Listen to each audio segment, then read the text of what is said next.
बिहार चुनाव में आपको वोट कितने पड़े हैं? क्या आप लोकप्रियता हासिल करने के लिए इस याचिका के जरिए सुप्रीम कोर्ट का रुख किए हैं? आप पटना हाई कोर्ट क्यों नहीं गए? ये प्रशांत किशोर की पार्टी से सुप्रीम कोर्ट के सवाल है और ये सवाल सुनते ही जनसुराज पार्टी ने अपनी याचिका सुप्रीम कोर्ट से वापस ले ली। दरअसल सुप्रीम कोर्ट में एक याचिका डाली गई थी जनसुराज पार्टी की तरफ से कि महिलाओं के खाते में 10-10 हजार रुपए बिहार चुनाव के दौरान डाले गए, वो भी आचार संहिता लागू होने के बाद, और इसका पूरे चुनाव पर असर हुआ और इसको दूसरे अंदाज में कहें तो वोट खरीदा गया। इसी याचिका के साथ प्रशांत किशोर की पार्टी जनसुराज हाईकोर्ट नहीं बल्कि सुप्रीम अदालत पहुंची हुई थी। अब सुप्रीम कोर्ट की इतनी तलखटी पड़ी कि आपको वोट कितने पड़े हैं भाई, आपकी आपत्ति ये क्यों है? और अगर आपकी आपत्ति है तो आपने पटना हाईकोर्ट का पहले रुख क्यों नहीं किया? आप सीधे सुप्रीम कोर्ट कैसे चले आए?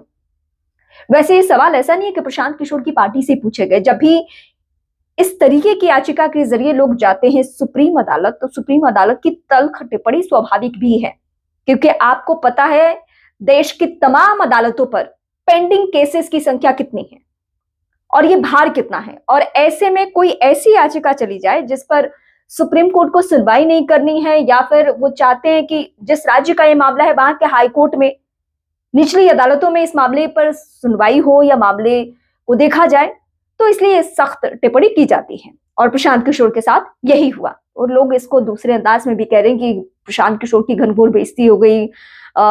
उनसे तो सुप्रीम कोर्ट ने ऐसे सख्त सवाल पूछ ले कि आपकी पार्टी को वोट कितने पड़े हैं। मतलब एक तरीके से लोग एक बार फिर से मजाक उड़ा रहे हैं। वैसे इन सबके बीच प्रशांत किशोर फिर से बिहार की यात्रा पर निकलने वाले हैं।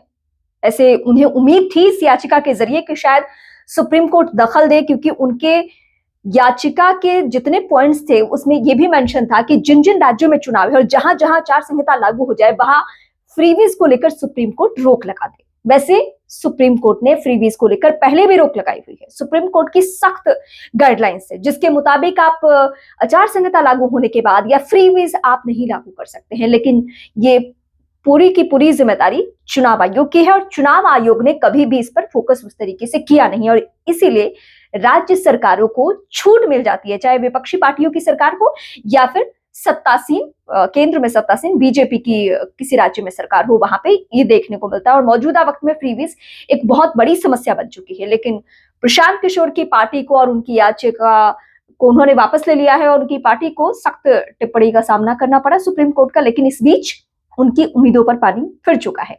आने वाले वक्त में हो सकता है कि लोग इस तरीके से चुनाव आयोग या किसी भी फ्रीवीज को लेकर याचिका के जरिए ना जाएं, लेकिन हाँ ये भी सच्चाई है कि सरकारों ने जहां जहां फ्रीवीज दिए हैं, जहां जहां पैसे बांटे हैं, जहां जहां कैश ट्रांसफर किए हैं, वहां वहां चुनाव परिणाम बदले हैं और इसी उम्मीद से प्रशांत किशोर गए भी होंगे सुप्रीम कोर्ट, लेकिन फिलहाल उन्हें झटका लग चुका है।